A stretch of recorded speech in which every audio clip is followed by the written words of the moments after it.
Assalamualaikum warahmatullahi wabarakatuh. Waalaikumsalam warahmatullahi wabarakatuh. Selamat siang teman-teman semua. Siang, Bu. Gimana tadi perjalanannya ke sini? Lancar nggak? Alhamdulillah saya lancar, tapi tadi sempat kejebak macet, Bu. Soalnya kan musim hujan ya. Kalau kamu gimana perjalanannya? Tadi macet soalnya ada beberapa tempat yang banjir. Banjir. Terus Iya. tadi renang. Iya sama kecebong. Kalau mbaknya gimana tadi perjalanan? Saya, Bu. Iya. Tadi macet, Bu, soalnya ada hajatan sunatan itu. Oh, hajatan sunatan dan hajatan nikahan gitu. Enggak, saya masih jomblo, Bu. Kalau kamu gimana perjalanan? Oh, kalian macet semua sih. Mm-mm. Saya berkelok-kelok. Banyak buat ibu. Naik gunung. Oh iya, di sini kalian sudah saling mengenal belum? Belum. Belum semua ya? Oke, karena kalian belum saling mengenal, jadi kita perkenalan dulu ya agar kalian bisa saling mengenal dan bisa melaksanakan kegiatan ini juga lebih akrab. Di sini ibu memiliki suatu permainan yang bisa membuat perkenalan kita menjadi lebih menarik. Jadi nanti kalian ikutin ya apa yang ibu lakukan kayak gini. Konsentrasi dimulai. Nanti orang pertama itu menyebutkan namanya saja, tapi nanti setelahnya orang kedua itu pertama menyebutkan namanya orang sebelumnya, kemudian dilanjut namanya. Lah, begitupun seterusnya gitu. Kalian sudah paham belum? Paham, Paham. Kita coba ya. Ayo, sama-sama. Konsentrasi dimulai. Joya, Hasan. Novita. Novita keluar. Joya. Berarti di sini kita sudah saling perkenalan ya. Coba, ini namanya Mbak siapa? Dan Novita. Oh, Mbak Novita. Kalau ini? Siapa ya? Zaimah. Benar nggak, Zainal? Salah. Siapa Siapa itu? tadi? Ya. Terus kemudian sebelumnya kalian pernah nggak sih melakukan konseling kelompok sebelumnya? Ada yang pernah? Pulau pernah, Bu. Ada pernah. Iya, Bu, pernah. Jadi kita akan melaksanakan konseling kelompok ya nanti. Iya. Tapi sebelum melakukan kegiatan konseling kelompok, kita berdoa terlebih dahulu dengan bacaan unggul kita. Al-Fatihah.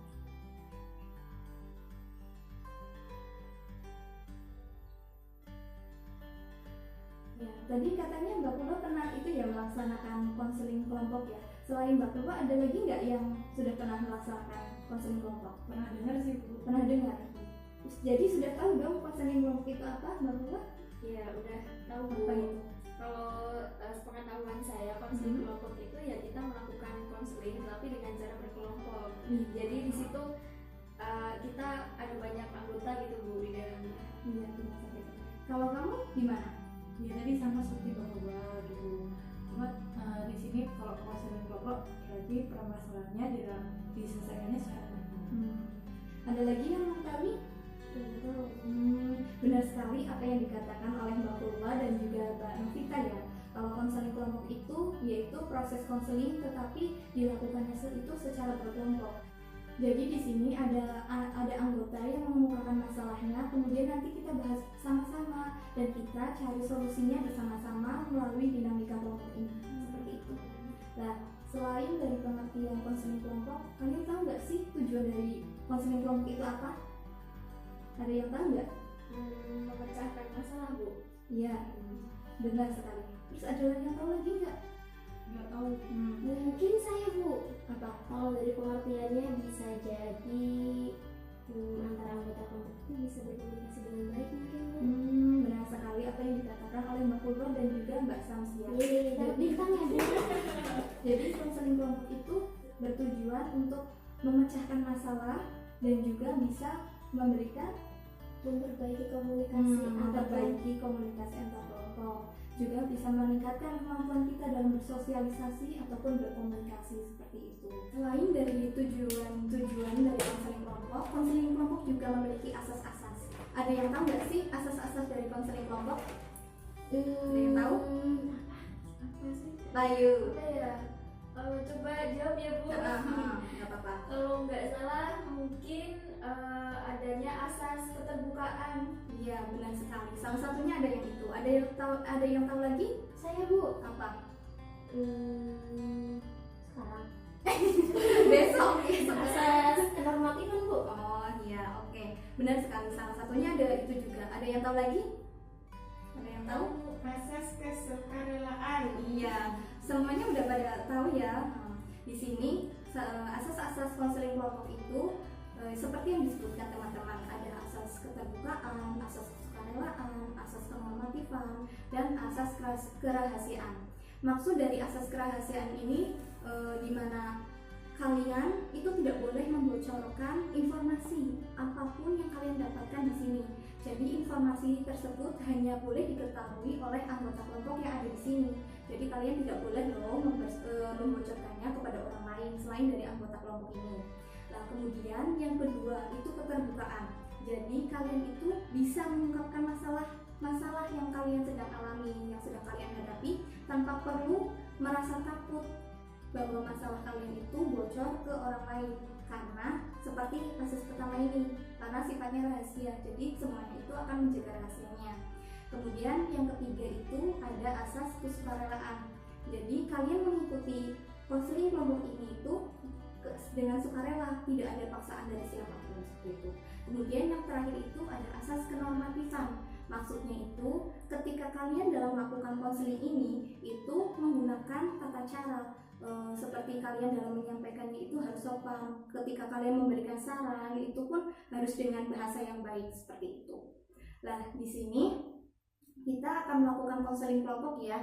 Tapi sebelumnya agar kegiatan kita bisa lebih seru lagi, bagaimana kalau kita salawatan dulu? Di sini ada yang bisa salawatan nggak? Saya. Oh, dia bisa. Ayo, Mbak bisa pimpin salawatan. Mungkin Salawat apa Bu? terserah kamu bisanya apa. Ayo. Allahumma sholli. Ya, teman-teman bisa ikutin semua. Ala Sayyidina Muhammadin tibbil qulubi wa dawaiha wa afiyatil abdani wa shifaiha wa nuril absari wa diyaiha wa ala alihi wa sahbihi wa sallim. Wah, merdu banget ya suaranya Mbak Sonia itu. Aku juga Ya, gimana perasaan kalian? Jadi lebih adem nggak setelah Aduh. salawatan? Aduh, jadi bahagia dan roman. Iya. Jadi setelah melakukan salawat ya tadi, kita di sini akan melaksanakan konseling kelompok. Jadi teman-teman itu masing-masing dari kalian itu akan menceritakan masalah yang sedang kalian hadapi satu persatu. Kemudian nanti kita sepakati bersama masalah siapa sih yang akan kita bahas terlebih dahulu. Nanti setelah kita pilih, kita bahas bersama-sama masalah dari anggota yang terpilih seperti itu. Kalian sudah siap melaksanakan konseling kelompok nantinya? Siap. Ya, karena kalian sudah siap, kita bisa mengungkapkan masalah yang sedang kita hadapi ya satu persatu. Tapi sebelum itu, bagaimana kita memilih dulu? Nanti yang kalah yang menceritakan masalahnya pertama kali. Oke Bu. Ayo. Upin palayung gambreng. Sonia. Ya, silakan Mbak Sonia. Masalah saya sepele sih Bu. Kenapa? Kenapa saya nggak punya pacar? Jadi, Nggak ada yang mau sama saya. Sabar, saya juga kok. Ya, itu aja masalahnya. Ada lagi. Iya, udah. Jadi kita muter ya. Terus kemudian Mbak Samsia. Kanan Bu ternyata. Kanan apa ke kiri? Kanan Kiri. Kanan ke kiri. Kalau saya masalahnya itu sih Bu, masalah keuangan. Kenapa? Belum bisa mengatur keuangan gitu. Belum bisa mengatur keuangan. Ya. Kalau hasilnya gimana? Itu Bu. Berat badan. Saya berat badannya saya ini besar. Besar. Bully.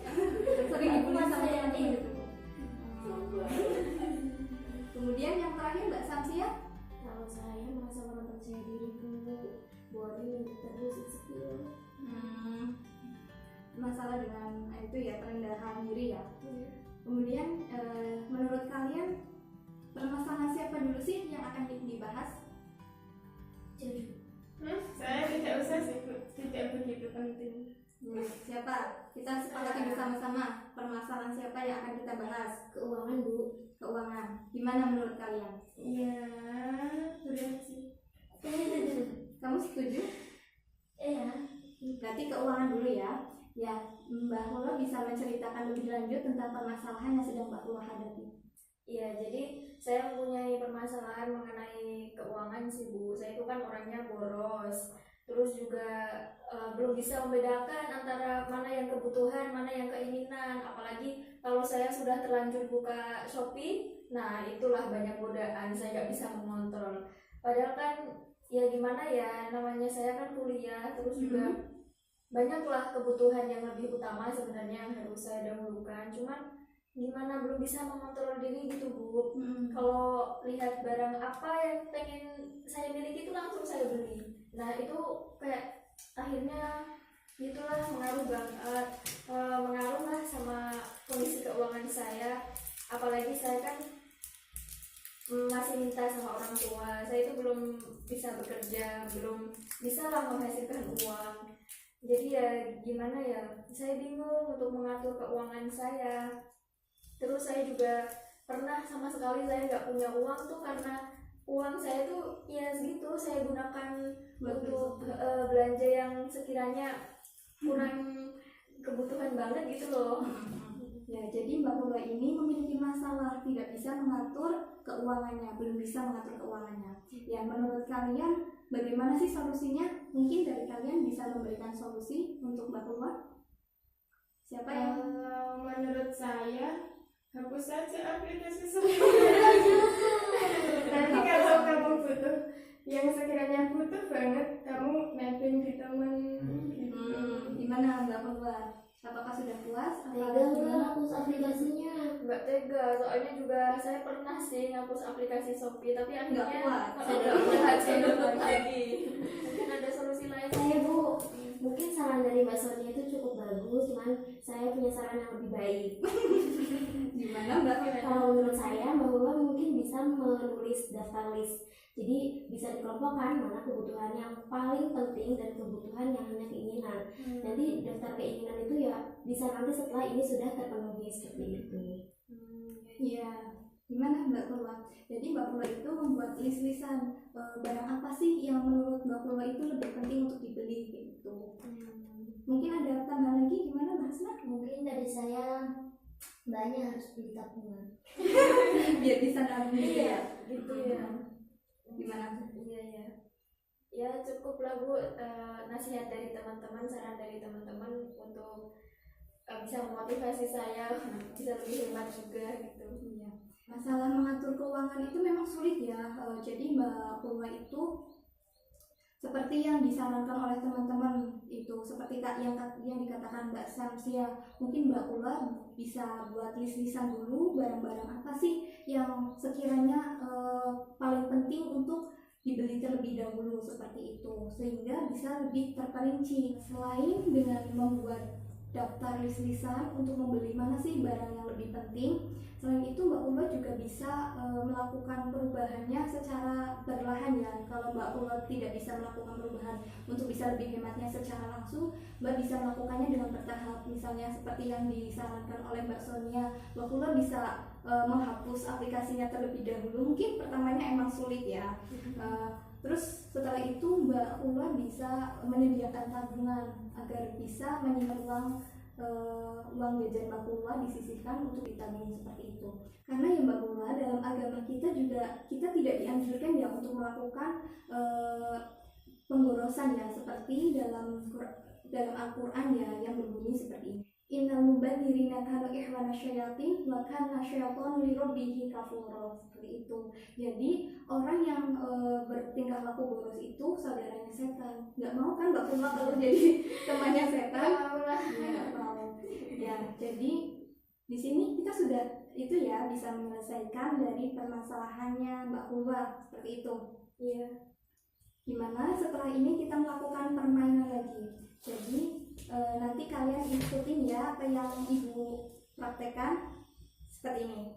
Pick 1, pick 2. Yuk coba dulu 1 sampai 2 dulu. Pick 1, pick 2.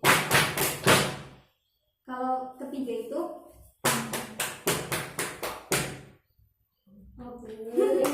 bisa nggak? Yuk bareng-bareng yuk. Big 3.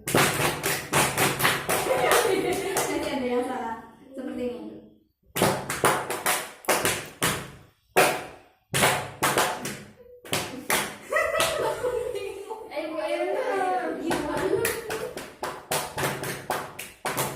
Banyaknya. Aku ikut gini-gini aja bu. Nih. Ulang ya. Big 3.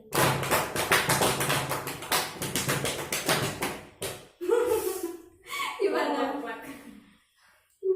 Susah bu. Bingung. Kalau baru bisa deh bu kayaknya. Ya udah nggak Ya bareng-bareng aja bu.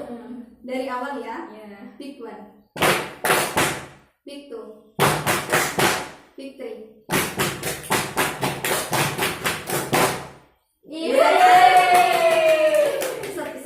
Setelah ini yang keempat ya. Pick 4. Bisa nggak? Yuk bareng-bareng. Yuk ulang lagi ya.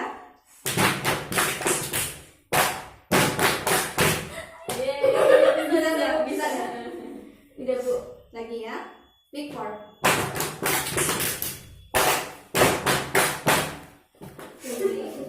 Sudah paham? Terus yang kelima ya. Yang kelima Banyak banget. dari 4 aja ya. Yuk kita ulang ya dari awal ya. Ulang dari yang awal. Big 1, big 2. Masih salah. Yuk ulang lagi. Big 2, big 3, big 4.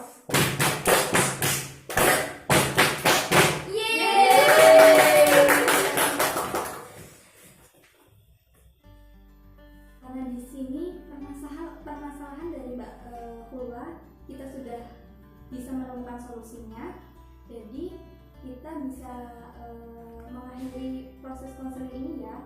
Tapi sebelum mengakhirinya, kalian bisa memberikan kesan-pesan kalian dalam melakukan konseling kelompok ini. Seperti apa sih kesan-pesan kalian? Bisa dimulai dari Mbak Hulwa sendiri, gimana?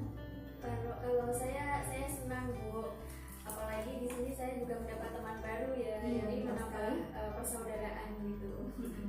Kalau Mbak Sonia gimana? Kalau saya senang sih bu, bisa curhat, Curhat. bisa Nggak bisa gitu. mengungkapkan apa yang Mengungkapkan isi isi hati. hati. Kalau Mbak Satya sendiri gimana? Saya senang bu. Bisa dapat informasi baru. Dapat informasi baru. Kalau Mbak Hasna? Sama ya bu. Saya senang ikutan. Ya nggak apa-apa. Boleh. Iya kan? Menyimpulkan dari semuanya. Iya semua. Senang ya dapat informasi baru, teman baru, terus saya dapat solusi. Solusi. Iya iya iya. Oh iya, di sini kan yang baru terselesaikan itu permasalahannya, yang baru terselesaikan kan dari permasalahannya Mbak Fulwa. Kita mau melakukan konseling kelompok lagi nggak sih untuk bisa melanjutkan menyelesaikan dari permasalahan yang lain, anggota yang lain? Mungkin biasanya di lain waktu. Ya, kita sepakati ya. Kalian bisanya kapan? Minggu depan. Minggu depan. Di waktu yang sama. Iya. Jadi kita sepakati ya, kita akan melaksanakan konseling kelompok lagi minggu depan ya, dan akan membahas permasalahan anggota kelompok yang belum dibahas, gitu ya, yang belum diselesaikan. Ya, di sini kita bisa mencukupkan proses konseling kelompok kita ya. Iya bu. Kita bisa mengakhirinya dengan bacaan alhamdulillah. Alhamdulillahirobbilalamin. Terima kasih ya kalian sudah datang ke sini. Sama-sama bu. Assalamualaikum warahmatullahi wabarakatuh. Waalaikumsalam warahmatullahi